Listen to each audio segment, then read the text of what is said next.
Hello! I've got 5 minutes while the wife's out doing something just to talk to you guys about what I'm up to, what I'm planning to do. Now, my huge problem with this is I'm a huge procrastinator at the moment. I am telling you and I'm planning things, and lots of the times they're not coming to fruition. So, here are the things that I have to do. I have to review this, okay? Don't like it much, I will get back to it later. I have a piece of hardware down there, a fancy enterprise class wireless router that I'm going to spam stuff with. I have got the new dog squeaking at me. Hello. I have got a power tool here to review. I've got a laptop with a dead battery. We need to fix that. I have got a Bluetooth wireless keyboard to look at, review. I wanted to set up something that you guys could access on my Pi. That is my Pi. That's a Pi 1. I've got a 32 gig card in there. I was going to set that up as a sort of Git resource other than GitHub, something where just my bits and bobs could go and you guys could be. Don't know if it would read only or read write or what I'd do, but something I was going to do for you guys. I had plans with this little hub that I previously reviewed and these 4 16GB sticks to do a ZFS tutorial to show you guys how you can create a mirrored pool on 4 USB sticks, and you could take one out off site and then from the 3 still on site, or send it to 2 members of staff. You've still got 2 in the building working that take today's work, but yesterday's work is safe at home, and then the next day you bring the one back and plug it in and take another away with you, and you could completely cycle your Z pool syncing and status. And if the worst happened at the office and you lost the 2 or 3 remaining in the pool, you could rebuild the pool from the one you rescued or the one your member of staff took with them. Just an idea, just something I thought. And I was using this technique with these very sticks as a cheap and simple way. So, that's a £15 4-port hub, a good one. And these are £8 or £10 each, and I had 4, for redundancy. And I was putting my code on it. 16GB, I think, or was it 32? I'm not sure. This is the 32 gig. The blues are 16, the reds are 32. And you've got 16GB of space, more than enough for a Git repository, more than enough for a Subversion repository, whatever. Then, next things I was going to look at on, everything on my desk of projects.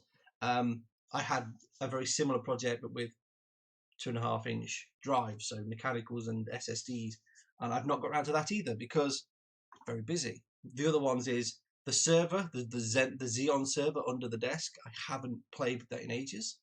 The PowerEdge servers, they're down here under this side of the desk. I haven't played with them in ages.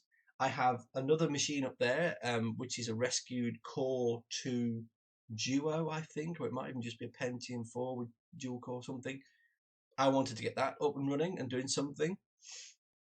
That machine up there may be the replacement for this when this is doing something for a little community that we're growing. So we're nearly 250 subscribers, guys. Nearly 250. All sorts of stuff going on. The blog itself. So as you can see, the blog has this sort of twittering thing. I get lots and lots of views. I could slide that across, but trust me, there's 400,000 of you visit all the time now and different things. But I get these hourly spikes though. You see how sharp that spike is? Well, that doesn't match up to when I posted that. That is actually the C++ Ignored Qualifiers post, getting a hit. It says 15 page views, but as you can see, there's nearly 250 visits there. So I don't quite know how Google and Blogger worked that out, but 15 is shown, but 150 in an hour. I don't get it. But the blog is where I actually most often go to. I've been a bit ragged the last 2 months. I've been very busy.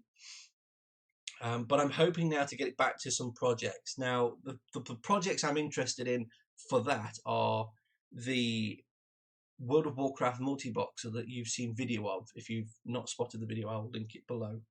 I want to resurrect that code which is on this machine. I want to tidy it up. I want to make it dynamic, configurable with some XML perhaps. And I want to get into some more vanilla content. And, you know, Blizzard have just announced vanilla content servers are coming back. They're going to hopefully do classic servers, and that'll be great. I have to talk the wife into letting me have 4 or 5 subscriptions so I can multi-box, but I used to do that anyway. So we'll see what's going on.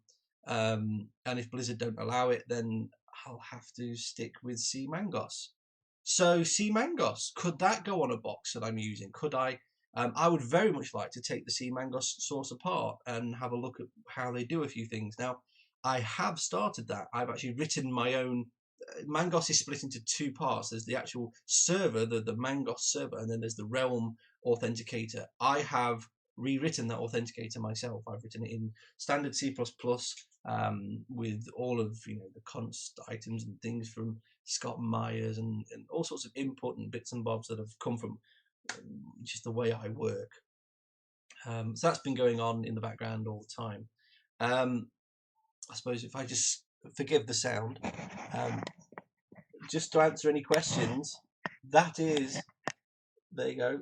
I don't know if you can see Samsung. That is the Samsung look. That's where it lives now, the giant Samsung TV. It's on my workbench to my left. Now, the workbench, hello again. The workbench is in dire need of sorting out. So we've got the server underneath, we've got my main PC underneath. I've got a Slack IKEA table, or LAC, is it Slack, whatever it is, with 3 servers, 2U full-size servers slotted into them. I've got now 2 hubs in here for my Ethernet. So I've got a hub on with the servers down here, and I've got, I've got 3. 1 with those, 1 over there for the actual work tabletop when I'm playing around with you guys. You've seen the videos, I'm tech tinkering. And I've got 1 under here, which is the main feed in from downstairs, going to those 2 different places, and any other device I need to. But I'm in dire need of reorganization. I can look around now and I can see 2, 4, 6, 7, 8, 9 plus these. So at least 10 storage projects. And in the post, I've got a small SSD for the wife's laptop and a new 1 terabyte WD Blue drive to go in that machine up there, I hope. They're all simple, low spec, mechanical, cheap stuff. Then not for review.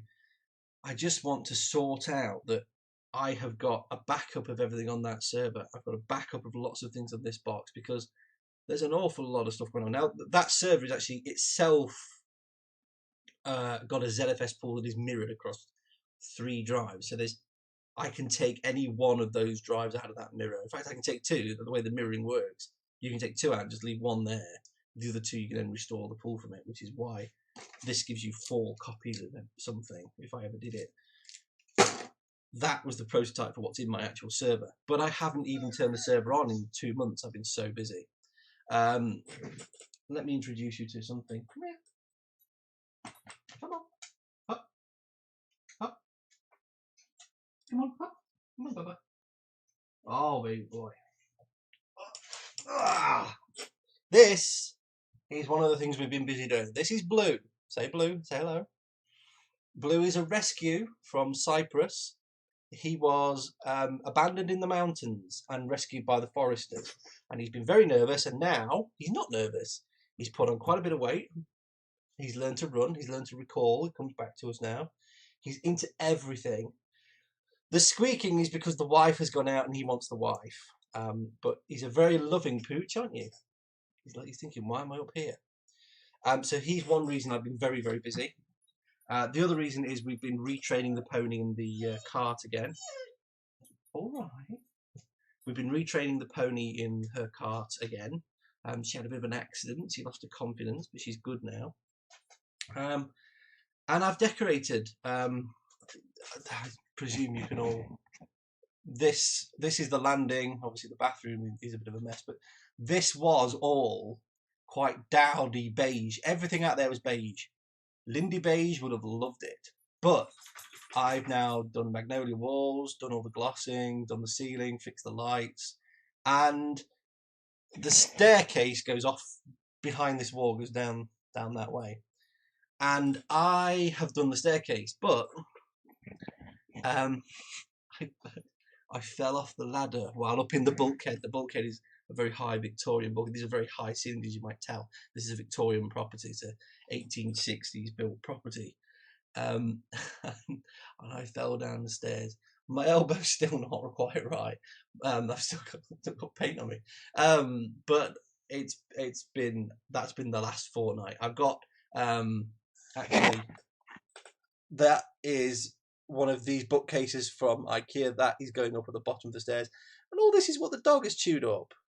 Blue, come here. Here he comes. Have you chewed something up out there? It's a yogurt pot. He's had the wife's yogurt pot.